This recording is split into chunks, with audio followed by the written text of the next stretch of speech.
Hi, we're here with Andy Gavin. He's chief of the restoration section of the Susquehanna River Basin Commission.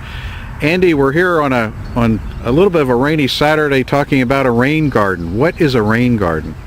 Well, a rain garden is more of a natural vegetated area with some type of capture feature, like a basin that's used to capture stormwater, rainwater, and infiltrate it and retain it on site rather than have it go immediately into a stream where it can cause erosion and other problems. Now, this particular project is on the State Police Headquarters grounds in Harrisburg. What kind of problem were you trying to solve here?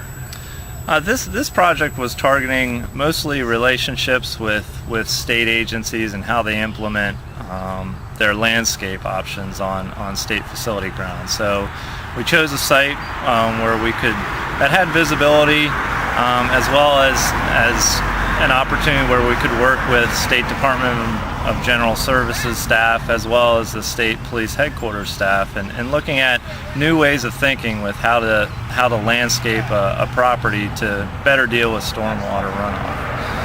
And in putting this project together, how do you build a rain garden like this? What's all involved?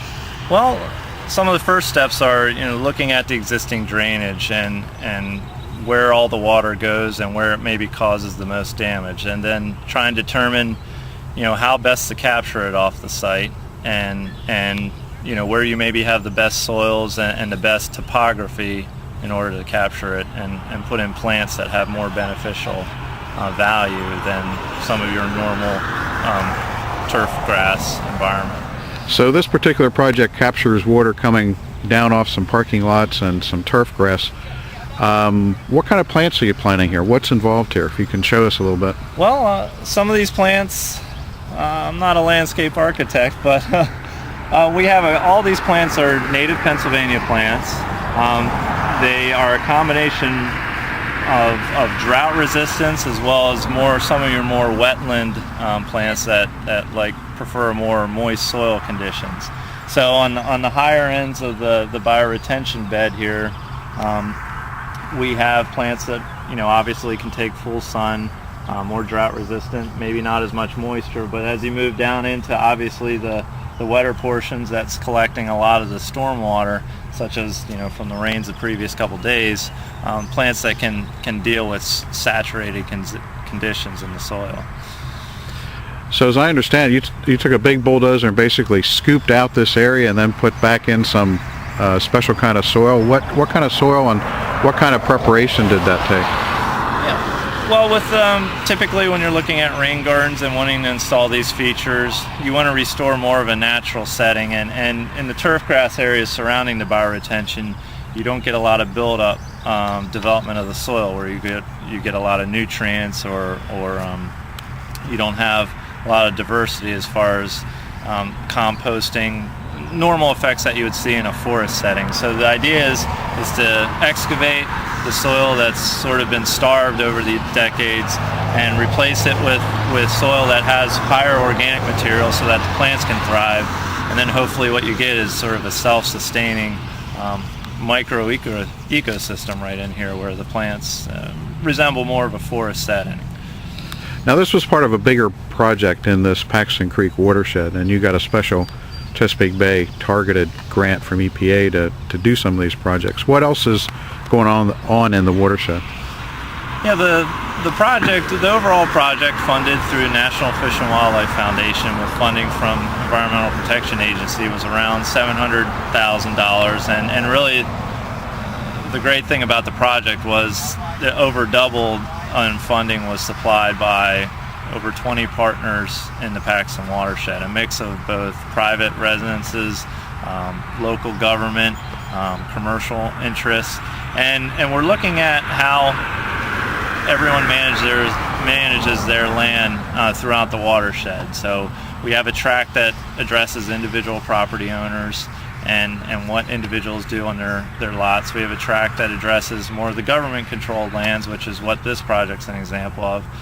And then we have a commercial track where we're looking at businesses and such and how they manage their landscaping and how all these property sort of entities could improve this treatment of stormwater runoff.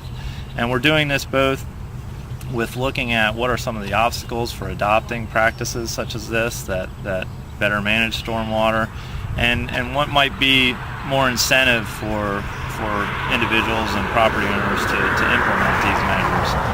We're also, a large component of the project is public outreach and education, just raising awareness on the issue. And then probably the last component that's the least visible is we're doing a lot of monitoring of the water quality and habitat surrounding Paxton Creek and its tributaries to sort of determine what are the effects of development, both existing development and as new areas are being developed. How does that affect the water quality? So it's quite a broad project, but we have a lot of partners on board that are helping with a lot of different facets of the project. Well, and I see you have some volunteers here today helping out planting things. There are looks like a lot of pots to be planted. Yes, for a site this large, we're looking at implementing sort of the plantings and such in phases. Something this large obviously involves a lot of labor. So, part of this is not necessarily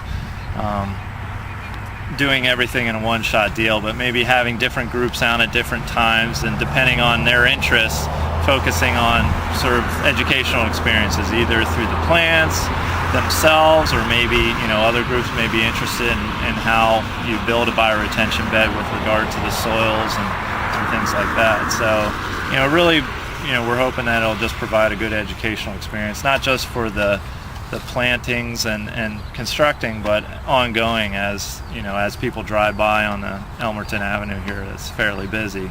We hope to have signage involved at some point as well.